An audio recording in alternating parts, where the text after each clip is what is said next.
Dr. Bright, thank you for your remarks today, your insight, your knowledge, and your caring for the American people. You have touched on several concerns I share with my colleagues about how the United States has responded to COVID-19. We must address the health crisis head-on if we want to tackle the economic crisis that has overtaken our country.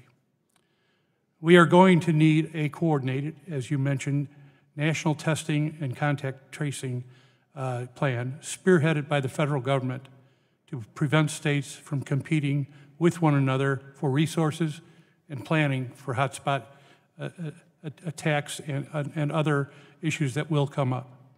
This is the only way that people will feel safe returning to work, eating at restaurants, enjoying Arizona's public lands, and being out in public and close to others. This flexibility piece is critical, and you can't have that unless you have a coordinated process. In my district, the Navajo Nation has for months been going under this process. And it's 170,000 people. The area is the size of West Virginia.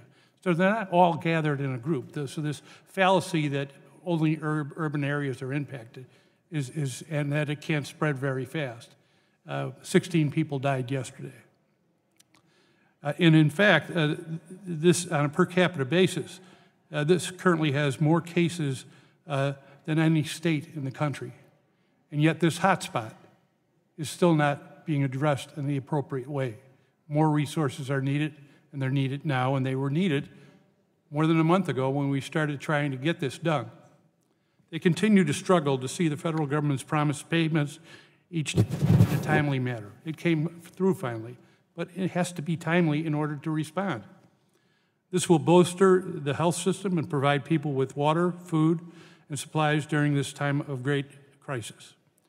Dr. Bright, as an infectious disease expert, what is the one thing that the federal government must do to ensure that hotspots like Navajo Nation or anywhere else in our country are successfully mitigated in a timely way, that this virus does not continue to spread throughout communities, and to bring back the faith of the citizens of our country to be able to understand that we will respond quickly with the necessary supplies? Congressman, that's an excellent question. I believe that there's a need to recognize that it is a hot spot and understand the per capita outbreak of a number of infections in different areas and not treat every area in the United States the same. The rural areas, the less dense areas are not the same as a dense city such as New York City. However, you could have just as significant of challenge in a rural area or a less dense area as you described in Arizona. So I think the first recognition is to get the data across the country into the federal government so they can make the right prioritization decisions and allocation, and equitable allocation of those limited supplies and resources to areas such as yours with a hotspot area. I don't think there's a full recognition yet of how to define necessarily the hotspots in a standardized way across the country. So we need to have the scientists review this challenge and come up with an equitable distribution and recognition of those areas. Thank you, Doctor. I want to point out that this enemy goes much faster than one of our jet planes. Our fighters go fast, but this goes microseconds, one person to another, and it passes on and on and on. So I appreciate your comment.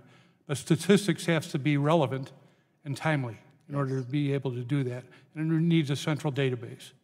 Dr. Bright, we are currently seeing the number of COVID-19 tests that are being administered increase nationwide. What major hurdles stand in our way from increasing our testing capacity quickly, moving forward, and how can the federal government address these now or within a quick period of time? It's taken, White Mountain Apache are going through a hot spot right now in my district. They cannot get tests. And they've had 400 cases out of 14,000 people. I mean, this is a critical issue, please.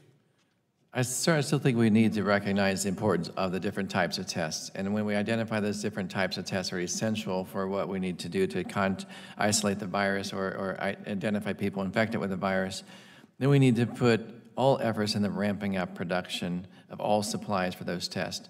We've found many times that we've ramped up now test production, but we have not thought about the critical reagents that accompany those tests. We haven't thought about the swabs. We're asking equipment, diagnostic equipment that might normally run 100 tests a day to run 10,000 tests a day in a 24-hour period. So there hasn't been a real thought-through plan about how to maintain that equipment. That equipment now is failing in many places. So as we ramp up capacity to test, and we haven't thought all the way through the raw materials and maintenance of that equipment, those supplies, then we can find ourselves in a few days down the road not having the tests we thought we had, not having the supply we thought we needed. So again, this is where a coordinated strategy and plan for testing comes into place.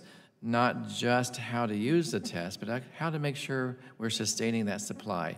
How to make sure that we've thought of every component, if it's a swab, if it's a buffer, if it's a lubricant for the instrument itself.